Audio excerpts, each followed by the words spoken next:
There's a lot to get into with Cris ZIngano. She's kind enough to join us right now on the program. Hello, Kat. How are you? Hey, Ariel. How are you? I'm good. It has been a while, right? Mm-hmm. A long time. Where have you been? Just fighting over in Bellator, training, being a mom, doing my thing. You are doing your thing, and you're doing great things, and you did an amazing thing on Monday. And I'm going to try to kind of recap it in a very quick way, but I'd rather you tell the story. You were speaking to politicians in California on Monday on behalf of a bill that is trying to get passed, really due to the help from the California State Athletic Commission, to create a pension for MMA fighters. There's a pension for boxers that was introduced in the early 80s. But nothing for MMA fighters. And it was you and Mike Beltran as far as like the MMA personalities that were brought up to speak on behalf of this bill. Is that a fair representation of what you were doing on Monday? Yeah, that was what we were doing. We were up in Sacramento at the Capitol speaking and testifying for fighters for the pension. And how did you get involved? Yeah. Sorry to interrupt. I was just curious. How did you get involved in this? I actually Ronda Rousey reached out to me and she asked me if, it was something that I supported, and she's a big part of it right now. And she, wanted me to be a big part of it, and her mom kind of, I don't know, we all talked and, figured out how to be kind of the female voice of this. And it was just, I felt honored and excited, and I've always felt this way about the sport, and I've always wanted something bigger and more to benefit as far as all of us fighters. And so it was an easy yes for me. And then just, started making the arrangements to get up there and learn everything I could about it. And do you have a relationship with Ronda? Like, are you guys friends, or was this call or text, did it come out of the blue? No, it's not out of the blue. It wasn't random. Like, we check in with each other multiple times a year. Just, how's it going? How's your baby? How's your things? How's your career? How's this and that? Like we have some, very personal things that connect us, being some of our life experiences and stuff. And I think there's a mutual respect there. Plus, just we know a lot of the same people, and have been through a lot of the same things. So it's kind of always been something very cool there. I don't know if you noticed, I'm sure, but with all of her fights, everyone she fought before, there was always this kind of game plan of being a bully to them. But, she threw me off by never being rude to me. She's always only had my back, and I've always only had her back. And so it's a little different than some situations, but we work together on some things for sure. And when she approached you to be a part of this, to speak, were you down right away, or was this something that you had to think about? Because, that's a pretty nerve-wracking thing to do, and there weren't a ton of fighters up there. It was just you. So how did you feel initially? Like I said, it's something that I've just kind of, I've been around since the beginning, and I've had the crazy fights and the fights where I get injured. I've had the crazy life outside of fights, and had to make everything work. And so I've had the ups and the downs, the feelings of being supported, the feelings of feeling alone, like all of that. So I feel like I've noticed all spectrums of this, and what I do think is needed, and what I do think is having, there's a good job is being done with things. So, I feel like I have a fair assessment of how it all works. And I did hear a while ago that she is working on this project, and I was like, oh, that's pretty awesome. That's cool that she's up there doing that. And I think all of us fighters have kind of been sitting back like, okay, what's going to happen? I think a lot of different things to be progressive in fighting have been a little scary to do, because you just don't know what the backlash is going to be, and you don't know if it's going to, help or hurt. And so those things it feels like a fight. Even when I was up speaking Monday with the Senate, I felt very nervous. It felt like exactly how you go into a fight. Like, you have one chance to do everything right, and if you don't, there's obviously consequences. And I just really wanted to speak well for us and see what we could get started. And I feel like from what we did get done that day, and even with just this whole pension idea, I think it's going to be the beginning of some really good things for fighters coming up.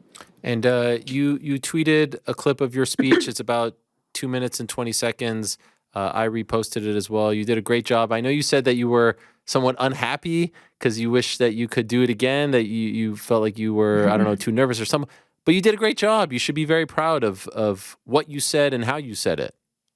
Yeah, I'm proud. I just, the perfectionist in me wishes I wasn't as nervous as I was, because I wanted to speak very confidently, but that's how I felt. Like I really was. This means a lot to me, and it means a lot for it to be communicated properly.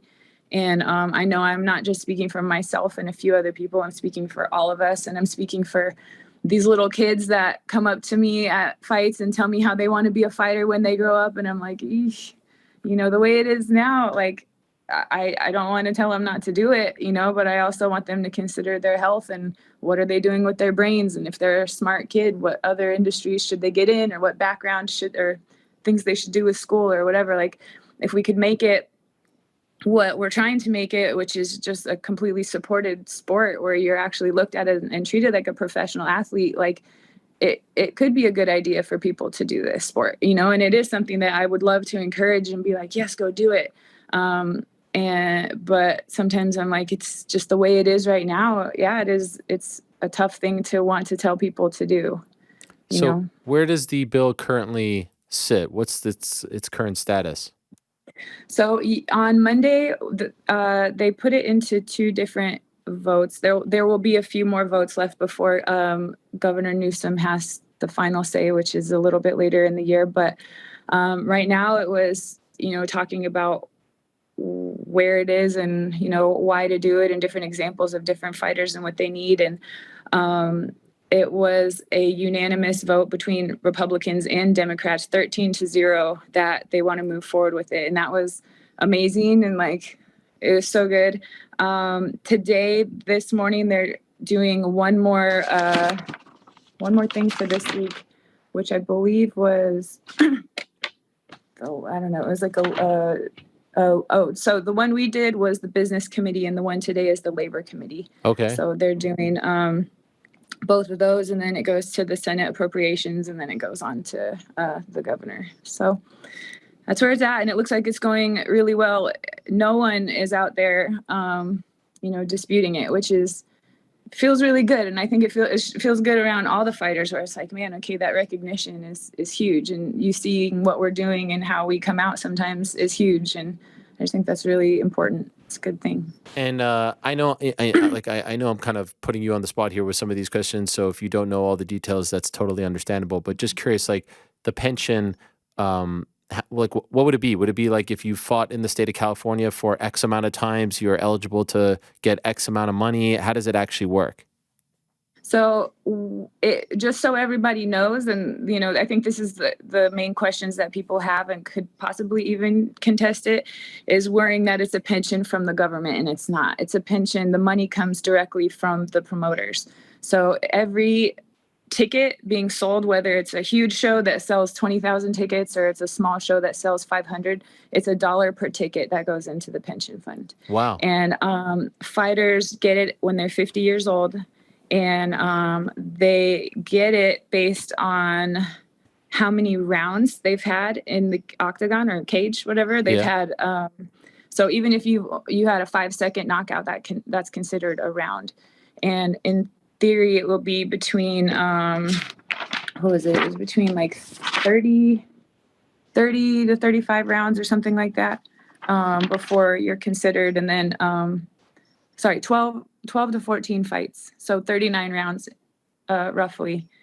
And then basically the boxing commission, the athletic commission, needs to report it to the state every single time you fight. And so when you're 50, you will be reached out to about this pension. And right now they're trying to make it about a $50,000 pension, Wow. which would be even better than what they have in boxing right now. Because boxing, I think they haven't done the best job at reporting fighters and fights and in different things like that. So their pension is about $30,000 or something like that. Okay. So, and they want to build, want it to be even bigger down the road, but this is the start, and this is the idea they have right now. They're working on trying to figure out funds coming from like fight paraphernalia and like souvenirs and stuff like that as well. Yeah, I've talked to Andy Foster of the California State Athletic Commission about this, and he's a big proponent of it, obviously. And he has Hmm. told me that boxers don't take advantage of this. Hmm. And I would love to see this happen, and I'd love to see MMA fighters take advantage of it as well. That would be huge. And obviously California would be the first big one. But is there a hope? Is there any talk that you're privy to of trying to make this into a thing in other states as well?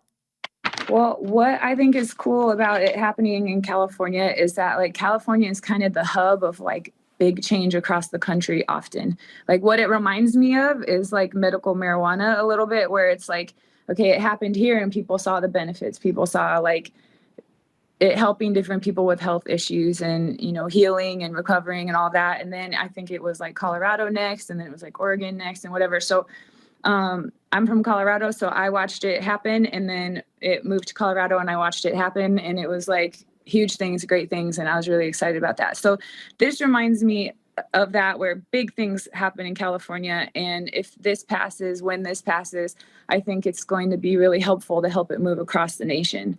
The best thing that people can do right now, if they want it to become a national thing, is to really reach out to there are different people at the labor committee, or sorry, different people at the elected officials' offices, and email them. And they said they see these emails, they get these emails. Like that's part of what got this moving in California was fighters and family members and just fans and people that have this concern wrote the elected official offices, Googled them, wrote them, and said, how they feel and what they want. And so that's part of how this became a thing. So to continue this moving forward, it's just really helpful if people do the same in their states, and we could get this going to being a national thing. I've talked in the past about wanting something like this straight from the promoters, right? Like if you fought in X promotion X amount of times or X amount of rounds, you should be eligible, just like NFL players are eligible via the NFLPA and whatnot. Do you think this will ever happen, or do you think there's a long ways to go before it's coming straight from the promotions? It's hard to say because I feel like there's a lot of like offense and defense being played with the promotions. Like I think everyone wants to be protected from feeling like they're doing something wrong. And I think $1 off of every ticket is really nothing, and that's safe and it's fair, and it's not something that someone's going to be like, wait, $1? It's $1, and it will add up and it will be helpful. Unfortunately, this isn't retroactive. Like it's not going to really do much for people before this, but this is the beginning. So moving forward, it has to start somewhere. Right. And that part bums me out because it's like when you see the reasons we're doing this and the people that are hurt or the people that are having a hard time, like doing stuff with their career because of injury or because of whatever reason, it's not going to do a ton for that. But moving forward, it is going to be a thing, and it is going to be helpful in the future. But, I think it would be amazing if it were something that was just like a recognized effort, like especially when so much is coming off of our backs, and we're really supporting these promotions and these promoters so much, and what we're doing and what we're sacrificing. It would be awesome if it was genuinely just an offering from that to be like, oh yeah, I do want to take care of this, and I do want to make sure they're doing good after this, and I do want to make sure that they're happy with their experience. Like that would be perfect world. That would be amazing. But and maybe we will get there, but right now I think it's a little bit iffy, and people don't know what to expect, and people feel weird being told what to do sometimes. And so I think it's just having to wait and earn it, and seeing that it's not a big deal, and seeing that it's not like this huge threat, and recognizing, okay, it feels good to make sure people are taken care of, and it feels good to do a kind thing and the right thing, and support people that have done things for me in return. So I think it's a good thing, and I think it will seem and look like a good thing coming up. I just think right now it's the fight. So just to be clear, like if you fought in the 90s and 2000s in California for 50 rounds, you're not it starts when this bill actually gets introduced. Yeah, I believe that's what That's a it is. bummer. It's a big bummer. That's like the most heartbreaking part. Yeah. That's the part that's like, ugh, it's a downer about Yeah, it, because I want to see the older guys and women get help right now. The ones who are close to Mhm. 50 right now. Um, all right, I didn't know that. Thank you for telling me about that. Obviously, it's a great thing, but that would be one thing that I would love to see done retroactively. Can I ask about yourself? Is it October? Are you fighting Cris Cyborg in October for the featherweight title? I was told to get ready by the end of September, early October. So I don't have an exact date. That is supposedly the opponent, and I don't have a location either. But that's the plan. I'm curious what's going to happen because I have heard some, different angles with what's going on with Bellator uh, as a company in a whole. Yeah. So, kind of got to wait and see what that looks like coming up. But as of now, that's the plan, and that's what I'm doing. That's what I'm getting ready for. Are you worried about the future of the company? Not worried, no. Just curious. Like it's it's kind of just hard to know what it is. Like I'll get ready all the same. Yeah. I'll plan it all the same. The only thing is a bummer is if it postpones things and then you end up with an extremely long training camp or like Right. a extremely short training camp. Those kinds of things are always kind of a pain in the ass. But ultimately, it's stay the right amount of ready where you don't have to make any huge adjustments for it. So. The hot rumor is PFL buying Bellator. How would you feel about that? I've also heard this hot rumor, and you know what I think would be really cool is if there is something amazing that's going to happen with it. Right now there's the UFC, which is like the big dog in the MMA world, and there's pros and cons about fighting for them.